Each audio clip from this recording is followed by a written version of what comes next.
Hi, it is Rebecca Ryan King, speech pathologist, and today I have some tips for you if you have a child and they make what might be described as like a weak ch or j sound.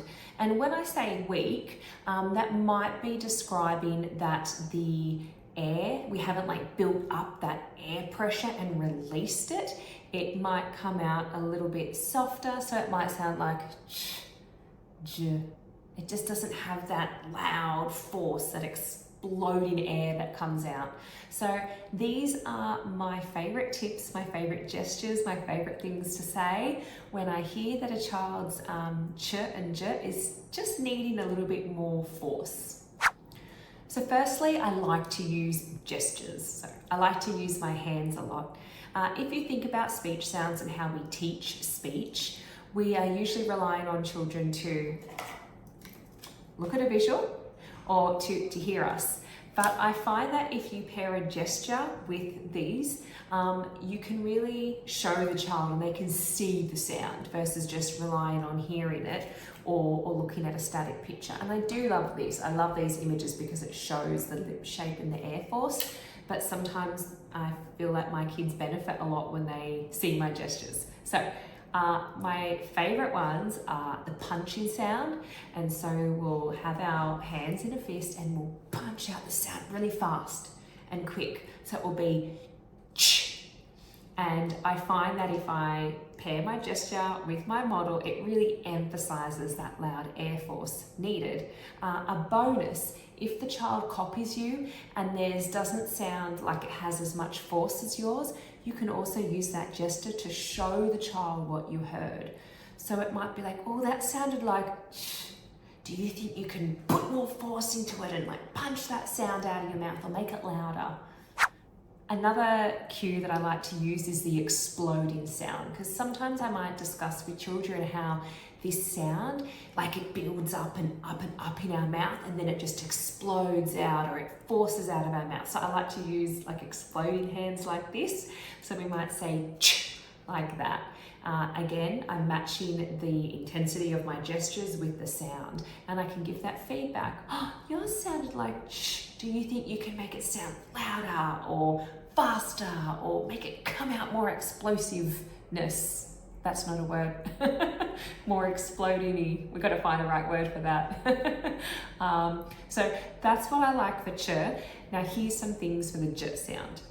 So sometimes I like to call a good cue for the j sound the jumping sound. I like that because it's alliterative and they can hear the j in jumping. So I might usually have my hands here and I'll say that the sound has to like jump out of your mouth. My jump might come forwards, it might go upwards because we might have the sound jump out. And again, if I'm modeling this, I am doing a really quick gesture, j, like that, jumping out.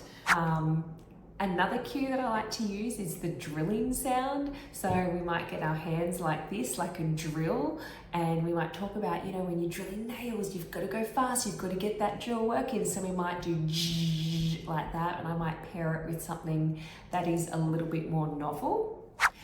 The last cue that I like to use is the ninja sound. This is quite fun because a lot of my kids enjoy ninjas and we get to incorporate body movement and gesture, which again can be very, very helpful.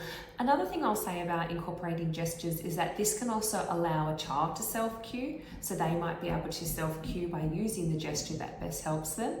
And so one that I really enjoy for j is the ninja sound. And I love that it's got a j in the middle. So we might get our hands ready or our body ready and we might use what we call like fast ninja moves, like j, j, j.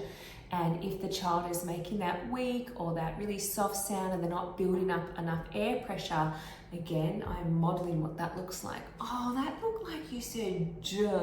You know, let's really think about ninjas. We've got to have, you know, like strong cheeks. We've got to be building it up and we've got to, you know, really, really release it. Let's do it together. It's fun. It really pulls on child's interests.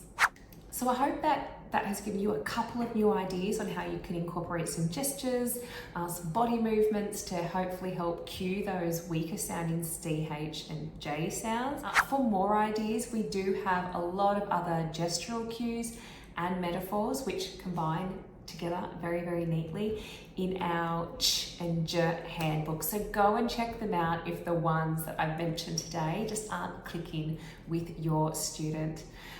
Please like and comment for this video. I really like to know what videos are clicking with you, what you want to see more of. Let me know if you have any other cues here. It's a great place to support your colleagues if you have a cue or tip that works. Thanks.